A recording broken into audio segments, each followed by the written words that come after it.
জুলাই গণহত্যার বিচার সহ শহীদ পরিবারের দাবি দেওয়ার কথা শুনলেন প্রধান উপদেষ্টা। বিশৃঙ্খলাকারী ব্যাপারে সতর্ক থাকার আহ্বান। যারা গন্ডগোলের সৃষ্টি করতে পারে তাদেরও নিশ্চিহ্ন করবো আমরা। তাদেরকে দলে বেরিয়ে ফেলবো, নিজেদের মধ্যে নিয়ে আসবো, আর তা না হলে আইনের কাছে সুপর্দ করে দেবো।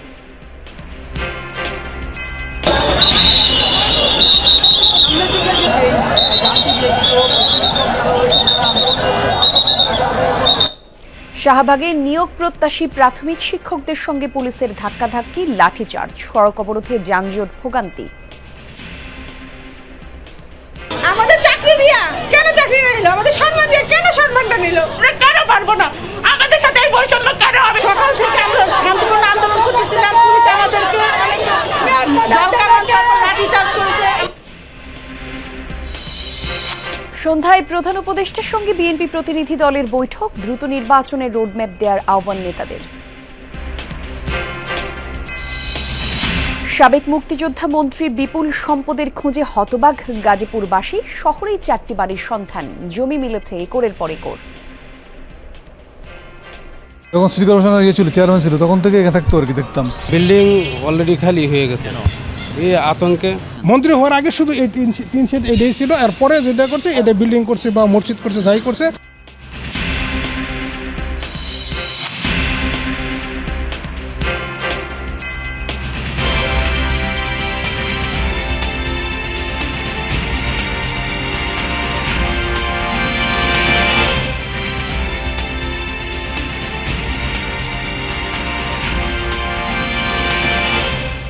যমুনা নিউজে আমন্ত্রণ দর্শক আপনাদের সবাইকে। আমি জান্নাতুল কুলি আছি আপনাদের সাথে। শুরুতে এই শিরোনামগুলো দেখছিলেন। যারা দেশে বিশৃঙ্খলা সৃষ্টি করবে তাদের বিরুদ্ধে কঠোর ব্যবস্থার হুঁশিয়ারি দিয়েছেন প্রধান উপদেষ্টা ডক্টর মোহাম্মদ ইউনূস। সামনে আরও কিছু হতে পারে এমন শঙ্কা প্রকাশ করে সকলকে সতর্ক থাকার আহ্বান জানান তিনি। সকালে জুলাই গণ অভ্যুত্থানে কয়েকটি শহীদ পরিবারের রাষ্ট্রীয় অতিথি ভবন যমুনায় সাক্ষাৎ করতে গেলে এসব কথা বলেন প্রধান উপদেষ্টা। এই সময় শহীদ পরিবারের সাথে পুনর্বাসন এবং আর্থিক ক্ষতিপূরণ সহ নানা ইস্যুতে আলোচনা করেন তিনি। জুলাই গণঅভ্যুত্থানে শহীদদের পরিবারের সাথে সাক্ষাৎ করেন প্রধান উপদেষ্টা ডক্টর মোহাম্মদ ইউনূস। সকালে প্রধান উপদেষ্টার বাসভবন যমুনায় তার সঙ্গে দেখা করেন শহীদদের স্বজনরা। এ সময় 21টি শহীদ পরিবার এবং 7 জন আহতদের মধ্যে আর্থিক চেক হস্তান্তর করেন তিনি। এর মধ্য দিয়ে জুলাই গণঅভ্যুত্থানে আহত ও শহীদদের পরিবারকে রাষ্ট্রীয়ভাবে আর্থিক সহায়তা প্রদান কার্যক্রম শুরু হলো। এ সময় শহীদদের রাষ্ট্রীয় সম্মাননা ও স্বীকৃতি, আহতদের আর্থিক সহযোগিতা ও পুনর্বাসন সহ বিভিন্ন বিষয় নিয়ে আলোচনা হয়। প্রধান উপদেষ্টা বলেন, যাদের ত্যাগের বিনিময়ে আজকে নতুন বাংলাদেশ বলার সাহস পাচ্ছে জনগণ, তাদের জন্য সর্বোচ্চটা করবে দেশ। তো সবসময় ভাবি, যাদের কারণে, যাদের ত্যাগের বিনিময়ে দেশটা আজকে নতুন বাংলাদেশ বলার সাহস পাচ্ছে, তাদের জন্য দেশ কি করতে পারে। রাষ্ট্রের এবং রাষ্ট্রের জনগণের যে জবাবদিহিতা, এই যে বিশাল একটা পরিবর্তন, সেটা কোনো নীতি দিয়ে মাপা যায় না, এমন একটা পরিবর্তন। প্রধান উপদেষ্টা বলেন, জুলাই গণ অভ্যুত্থানের আত্মত্যাগকারীরা ইতিহাসের স্রষ্টা। যে জাতি ইতিহাস মনে রাখবে না, সে জাতির কোনো ভবিষ্যৎ নেই।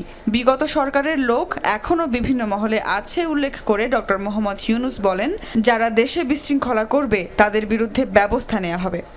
নতুন বাংলাদেশের ভেতরে যারা গন্ডগোলের সৃষ্টি করতে পারে তাদেরও নিশ্চিহ্ন করবো আমরা। তাদেরকে দলে বেরিয়ে ফেলবো, নিজেদের মধ্যে নিয়ে আসবো, আর তা না হলে আইনের কাছে সুপর্দ করে দেবো। এটা ছাড়া আমাদের কোনো গতি নেই। তাহলে আমরা নতুন বাংলাদেশ তাড়াতাড়ি গড়ে তুলতে পারবো। এটার জন্য আমরা পারি। প্রধান উপদেষ্টার প্রেস উইং জানিয়েছে, প্রতিটি শহীদ পরিবার এককালীন 30 লাখ টাকা আর্থিক সহযোগিতা পাবে। 2024-25 এবং 2025-26 দুটি অর্থ বছরে সঞ্চয়পত্রের মাধ্যমে এই সহযোগিতা দেয়া হবে। জুলাইয়ে আহতরা দুটি মেডিকেল ক্যাটাগরি অনুযায়ী সুবিধা পাবেন। সুমাইয়া ঐশী, যমুনা নিউজ, ঢাকা। মোড় অবরোধ করে অবস্থান নেওয়া শিক্ষক নিবন্ধন এবং প্রত্যয়ন কর্তৃপক্ষের নিবন্ধন, নিয়োগ প্রত্যাশী আর সুপারিশপ্রাপ্ত প্রাথমিকের শিক্ষকদের উপর লাঠিচার্জ করেছে পুলিশ। দুপুর 1:45 সেদিকে সাউন্ড গ্রেনেড এবং জল কামান নিক্ষেপ করে ছত্রভঙ্গ করে দেওয়া হয় আন্দোলনকারীদের। এর আগে দুপুর 1টার পর সড়ক অবরোধ করে তারা, ফলে শাহবাগ রুটে সব ধরনের যান চলাচল বন্ধ হয়ে যায়। আন্দোলনকারীরা জানান NTRC এখন পর্যন্ত 17টি নিয়োগ পরীক্ষার সুপারিশ করলেও মাত্র 5টি গণবিজ্ঞপ্তির মাধ্যমে নিয়োগ দিয়েছে। এতে প্রায় 12 থেকে 13,000 যোগ্য শিক্ষক বৈষম্যের শিকার হয়েছেন বলে অভিযোগ তাদের। বলেন, বহু নিবন্ধিত শিক্ষক একাধিকবার পরীক্ষায় পাশ করেও চাকরি সুপারিশ পাননি, অথচ কিছু লোক আবেদন ছাড়াই নিয়োগ পেয়েছেন। নিয়োগ প্রত্যাশী প্রাথমিক শিক্ষকরা এখনও শাহবাগে অবস্থান করছেন। তাদের সাথে পুলিশের দফায় দফায় লাঠিচার্জ সংঘর্ষ চলে। কেন চাকরিটা নিল? আমাদের সম্মান দিয়ে কেন সম্মানটা নিল? আমরা তো বলি না আমাদের সুপারিশ প্রাপ্ত করুক। যেখানে একই নিয়োগে প্রথম ধাপ এবং দ্বিতীয় ধাপ চাকরি করতে পারে, তাহলে আমরা কেন পারবো না? আমাদের সাথে এই বৈষম্য কেন হবে? সকাল থেকে আমরা শান্তিপূর্ণ আন্দোলন করতেছিলাম, পুলিশ আমাদেরকে অনেক জল কামান তারপর লাঠি চার্জ করেছে। সাধারণ জনগণের ভোগান্তি হচ্ছে, আমরা চাই যে কারো যেন ভোগান্তি না হয়। সবার সাথে কথা হয়েছে, ওনাদের বলছে যে একটু বুঝায়া নিয়ে যাও, যেন ওরা মোড়ে না থাকে, মোড়টা ক্লিয়ার করুক, ওদের কি বিষয় আছে আমরা শুনবো, এটাই। এ বিষয়ের আরো তথ্য জানতে যাচ্ছি শাহবাগে। তাজুল ইসলাম জানাবেন শাহবাগের সবশেষ পরিস্থিতি কি?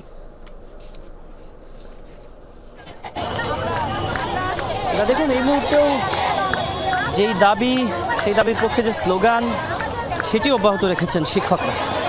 আমি ঠিক মাঝামাঝি দাঁড়িয়ে রয়েছে, আমার পেছনে রয়েছে পুলিশ, আর ঠিক সামনে এবং এ পাশ জুড়ে, সেই পুরোটা জুড়ে হচ্ছে শিক্ষকরা, যারা কিনা নিয়োগ বঞ্চিত হিসেবে নিজেদেরকে এখানে আজকে তারা এসেছেন এবং তারা সেই নিয়োগ পুনর্বহালের দাবি জানাচ্ছেন। এবং এখন থেকে আরও 2 ঘন্টা আগে, সেই ঘন্টার সংবাদে যখন আপনাকে দেখাচ্ছিলাম যে পুলিশের যে অ্যাকশন চলছিল, প্রথমে জলকামান, তারপরে টিয়ার শেল এবং ধাওয়া তো রয়েছেই, দফায় দফায় সরিয়ে দেওয়ার চেষ্টা করেছে পুলিশ। এবং শাহবাগ মোড়ের একেবারে মাঝামাঝি জায়গাতে তাদের যে অবস্থান ছিল, সেই অবস্থান থেকে তারা খানিকটা সরে এই মুহূর্তে শাহবাগ থেকে কাঁটাবন যাওয়ার যেই সড়কটি, সেই সড়কে তারা অবস্থান নিয়েছেন। এবং এখানে যাদেরকে আপনি দেখতে পাচ্ছেন, তাদের বেশিরভাগই নারী সদস্য, অর্থাৎ নিয়োগবঞ্চিত যেই শিক্ষক আজকে আন্দোলন এখানে করছেন, তাদের যে দাবি চাকরি পুনর্বহালের, সেখানে এই মুহূর্তে যারা অবস্থান কর্মসূচিতে রয়েছেন, তাদের বেশিরভাগই নারী এবং পুরুষ সদস্য যারা, তারা বিভিন্নভাবে ছড়িয়ে রয়েছেন। কেউ ফুটওভার ব্রিজের উপরে রয়েছেন, কেউ একটু দূরে রয়েছেন। এবং পুলিশ সেই আন্দোলনকারী পুরুষ সদস্যদের দেখলেই এক রকমের ধাওয়া দিচ্ছে এবং তাদেরকে সেখান থেকে সরিয়ে দিচ্ছে। একটি বিষয় আন্দোলনকারীদের তরফ থেকে যেমন বলা হচ্ছে যে বহুদিন ধরেই তাদের এই দাবির পক্ষে তারা বিভিন্ন জায়গাতে আন্দোলন করছেন, তবে সেই কথায় এখন পর্যন্ত কেউ কর্ণপাত করেনি। যে বিষয়টি তারা বিশেষ করে উল্লেখ করছেন, সেটি হচ্ছে তাদের আগের 2 দফায় যারা চাকরি পেয়েছেন, তারা ঠিকই চাকরিতে যোগদান করেছেন, তাদের চাকরি চলমান রয়েছে, কেবলমাত্র তাদের বেলাতে এসে এই চাকরির যে নিয়োগের যে সিদ্ধান্ত, সেটি বাতিল করা হয়েছে এবং সেটিরই তারা প্রতিবাদ জানাচ্ছেন এবং তাদের চাকরি পুনর্বহালের দাবি জানাচ্ছেন। বলি, ধন্যবাদ। দেশের বর্তমান পরিস্থিতি নিয়ে নিজেদের অবস্থান তুলে ধরতে প্রধান উপদেষ্টা ডক্টর মোহাম্মদ ইউনূসের সঙ্গে সাক্ষাৎ করবে বিএনপি। সন্ধ্যা 6টায় প্রধান উপদেষ্টার বাসভবন রাষ্ট্রীয় অতিথি ভবন যমুনায় এই সাক্ষাৎ অনুষ্ঠিত হওয়ার কথা রয়েছে। জানা গেছে, প্রধান উপদেষ্টার সঙ্গে বৈঠকে বিএনপি নেতারা দেশের সার্বিক পরিস্থিতি নিয়ে দলের অবস্থানের কথা তুলে ধরবেন। শুক্রবার দলের চেয়ারপারসনের রাজনৈতিক কার্যালয়ে স্থায়ী কমিটির জরুরি বৈঠকে এমন সিদ্ধান্ত নেওয়া হয়। স্থায়ী কমিটির বৈঠকে সারা দেশ ভাঙচুর, সংস্কার কমিশনের প্রতিবেদন এবং সমসাময়িক রাজনীতি নিয়ে আলোচনা হয়েছে। আর এইসব বিষয়ে নিজেদের অবস্থান তুলে ধরতে প্রধান উপদেষ্টার সঙ্গে বৈঠকে সিদ্ধান্ত নেওয়া হয়েছে বলে জানানো হয়েছে দলের পক্ষ থেকে। দ্রুত নির্বাচনের রোডম্যাপ না দিলে দেশের অস্থিতিশীলতা আরও বাড়বে বলে মন্তব্য করেছেন বিএনপি চেয়ারপারসন উপদেষ্টা জয়নুল আবেদিন ফারুক। সকালে জাতীয় প্রেস ক্লাবের সামনে এক সভায় এসব কথা বলেন তিনি। প্রধান অতিথির বক্তব্যে তিনি বলেন, নির্বাচন দিতে আরও দেরি হলে অন্তর্বর্তী সরকার গ্রহণযোগ্যতা হারাবে। জয়নুল আবেদিন ফারুক বলেন, দেশের মানুষকে সবকিছু থেকে বঞ্চিত করেছিল আওয়ামী লীগ, রাজনৈতিক সংস্কৃতি নষ্ট করেছিল তাদের ফ্যাসিবাদী ব্যবস্থা। সন্ত্রাস দমন করে অন্তর্বর্তী সরকারের অপারেশন ডেভিল হান্ট ঘোষণায় বিলম্বনীয় প্রশ্ন তুলেন তিনি। বলেন, সঠিক সময়ে এই অপারেশন হলে দেশে এত অরাজকতা হতো না।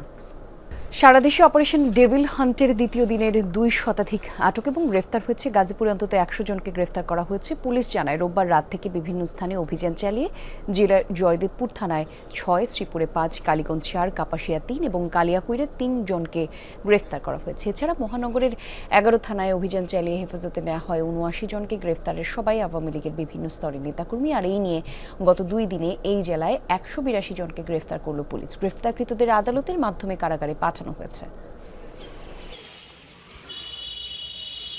সারা দেশে আমাদের অপারেশন ডেভিল হান্ট চলছে, সেই ধারাবাহিকতায় আমাদের এখানে এই অপারেশন চলছে। সো আমরা গতকালকে আপনারা জানেন আমাদের এখানে 40 জন অ্যারেস্ট ছিল, আর এই গত রাতে আমরা অ্যারেস্ট করেছি আরও 21 জন। টোটাল তাহলে গত 2 দিনে আমাদের এখানে 61 জন গ্রেফতার হয়েছে।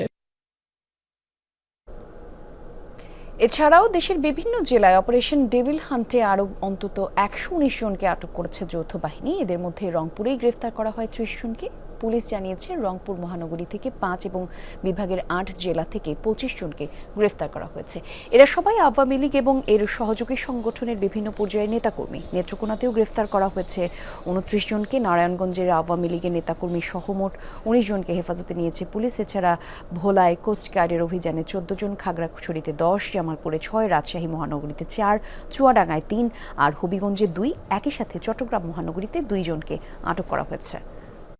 সিরাজগঞ্জ 6 আসনের সাবেক সংসদ সদস্য চয়ন ইসলামকে গাজীপুর থেকে গ্রেফতার করেছে পুলিশ। রোববার রাত 11টার দিকে শ্রীপুরের টেপির বাড়ি এলাকা থেকে তাদের গ্রেফতার করা হয়। পুলিশ জানায় বৈষম্য বিরোধী ছাত্র আন্দোলনের নেতৃবৃন্দের তথ্যের ভিত্তিতে প্রয়াত আওয়ামী লীগ নেতা মিলনের বাড়িতে অভিযান চালানো হয়। ভবনটির 4 তলায় একটি ফ্ল্যাটে পাওয়া যায় সাবেক এমপি চয়ন ইসলামকে।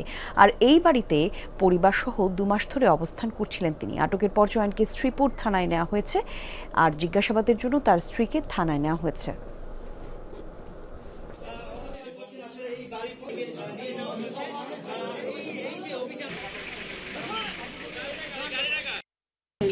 আপনারা এখানে কতদিন যাবত অবস্থান করছেন?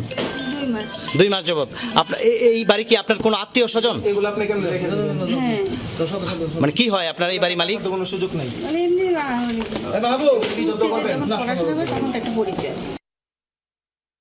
রাঘব বোয়াল থেকে চুনোপুটি অপারেশন ডেভিল হান্টে ছাড় পাবে না কোনো অপরাধী, এমনটাই মন্তব্য করেছেন স্বরাষ্ট্র উপদেষ্টা অবসরপ্রাপ্ত লেফটেন্যান্ট জেনারেল মোহাম্মদ জাহাঙ্গীর আলম চৌধুরী। বলেছেন সারা দেশে এই অভিযান অব্যাহত থাকবে। ডেভিল হান্ট ডিক্লেয়ার করার পর ইভেন আমাদের আইন শৃঙ্খলা বাহিনীর কর্মকর্তাদেরও কিন্তু আমরা ছাড় দিই নাই। আপনারা দেখছেন প্রথম দিনই কিন্তু 4 জন না 5 জন তাদের কিন্তু আইনের আওতায় নেওয়া হয়েছে। এই ক্ষেত্রে বড় ছোট কোনো ভেদাভেদ নাই, যে আসবে এই জালে সে ধরা পড়বে। এই অপারেশনটা চলবে অতদিন পর্যন্ত যতদিন পর্যন্ত ডেভিল এখান থেকে মুক্ত না হবে। এক আকম মোজাম্মেল হকের কতগুলো বাড়ি? গাজীপুরে এই প্রশ্ন এখন সবার মুখে মুখে। পৌরসভার চেয়ারম্যান থাকার সময় যে মোজাম্মেল থাকতেন ভাঙা টিন শেডে, এখন গাজীপুরে তার সম্পদের পাহাড়। অনুসন্ধানে গাজীপুরেই তার 4টি বাড়ির সন্ধান পাওয়া গেছে। এছাড়া তার কাছে আছে একরের পর একর জমি। তার যেসব সম্পত্তি ভাড়া দেয়া, সেখান থেকে ভয়ে পালাচ্ছে এখন ভাড়াটিয়ারা। পলাশ প্রধান এবং হুসাইন আলী বাবুকে সাথে নিয়ে মনিরুল ইসলামের রিপোর্টে বিস্তারিত থাকছে। এক আকম মোজাম্মেলের যে কত সম্পত্তি গাজীপুরে, তার কোনো ইয়ত্তা নাই। নামে বেনামে, অর্থাৎ তার নামে এবং তার আত্মীয় স্বজনের নামেও তিনি সম্পদ গড়েছেন প্রচুর, এবং সেগুলোর কোনো সঠিক সংখ্যা বা পরিসংখ্যানও নাই। কারণ কি, তিনি সহ তার আত্মীয় স্বজন সবাই এখন মোটামুটি পলাতক। এই যেমনটি একটি টিন শেডের ভবনের পাশে আমি যেখানে দাঁড়িয়েছিলাম, তিনি সেখানে পৌরসভার মেয়র যেখানে বা পৌরসভার চেয়ারম্যান যখন ছিলেন তখন তিনি সেখানে ছিলেন। মন্ত্রী হওয়ার পর থেকে তিনি ফুলে ফেঁপে ওঠেন। গাজীপুরে এরকম 9 তলা বিল্ডিংয়ের মতো আরও বহুত সম্পত্তি তিনি গড়ে তুলেছেন। পলাতক সাবেক মুক্তিযুদ্ধমন্ত্রী আকম মোজাম্মেল হকের ভিটে বাড়ি এই টিন শেড ঘর। 1973 সাল থেকে 15 বছর ছিলেন ইউনিয়ন চেয়ারম্যান। 1989 সাল থেকে টানা 4 বার পৌরসভার চেয়ারম্যান ছিলেন। 2008 সালে এমপি হন। 2014 সালে মন্ত্রী হয়েই সম্পদের পাহাড় গড়তে থাকেন মোজাম্মেল হক। টিন শেড বাড়িটির সামনেই গড়ে তুলেছেন 9 তলা ভবন, শহরের জোড়পুকুর এলাকায়, যা মন্ত্রী সাহেবের টাওয়ার নামে পরিচিত। আর এই টিন শেড বিল্ডিংটা কার? এটা ওই মোজাম্মল সাহেব আর কি, যখন সিটি কর্পোরেশনের ছিল চেয়ারম্যান ছিল তখন থেকে এখানে থাকতো আর কি, দেখতাম। মন্ত্রীরা পরে তো আর এখানে থাকে না, তো ঢাকায় মন্ত্রীর বাইরে থাকে আর কি। এই বিল্ডিংটা কার? এই 10তলা বিল্ডিং? ওটা নয়তলা, ওটা মোজাম্মেল সাহেবের। ওইটা মোজাম্মেল সাহেব। এটা কবে করছে? এটা করছে প্রায় বছর 2 হলো। মোজাম্মেল হক বাড়িটি করে তার ছেলেকে দিয়ে দিয়েছেন।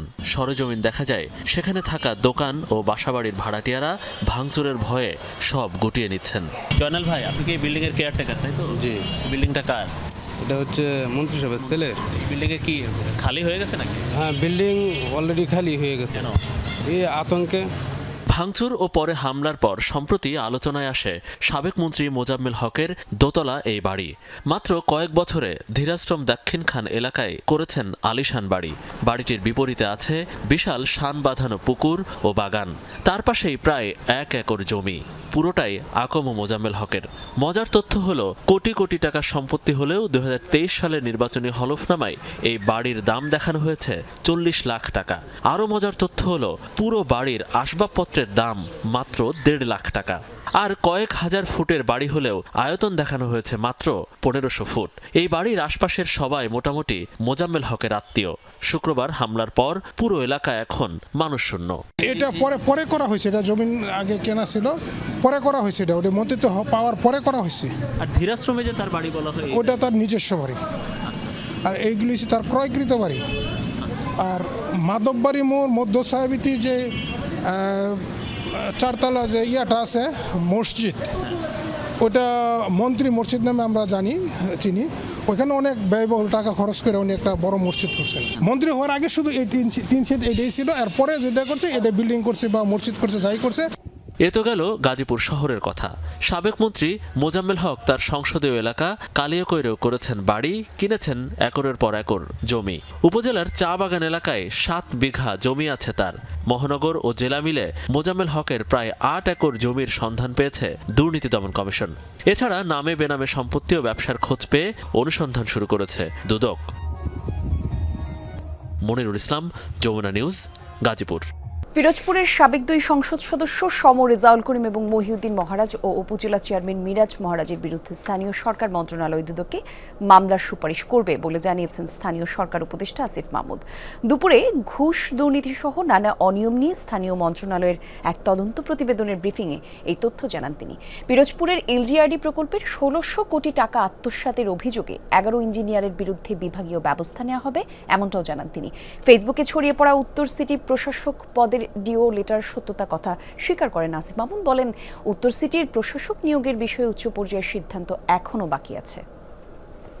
অনিয়মের সঙ্গে জড়িত Pirojpur district accounts and finance অফিসারের কার্যালয়ের কর্মকর্তা কর্মচারীর বিরুদ্ধে প্রয়োজনীয় ব্যবস্থা গ্রহণ করার জন্য বাংলাদেশ মহাহিসাব নিরীক্ষক ও নিয়ন্ত্রক সিএজিকে অনুরোধ করা হয়েছে। এই যে লুটপাট, এর সাথে যারা জড়িত, যাদের ব্যাপারে প্রাথমিক তদন্তে উঠে এসেছে, তাদেরকে কোনোভাবেই ছাড় দেওয়া হবে না। তাদেরকে সর্বোচ্চ যেন দৃষ্টান্তমূলক শাস্তি হয়, যাতে করে এ ধরনের লুটপাট করার সাহস আর কখনো কেউ ভবিষ্যতে দেখাতে না পারে, সে বিষয়ে আমাদের মন্ত্রণালয় যথাযথ ব্যবস্থা নেবে।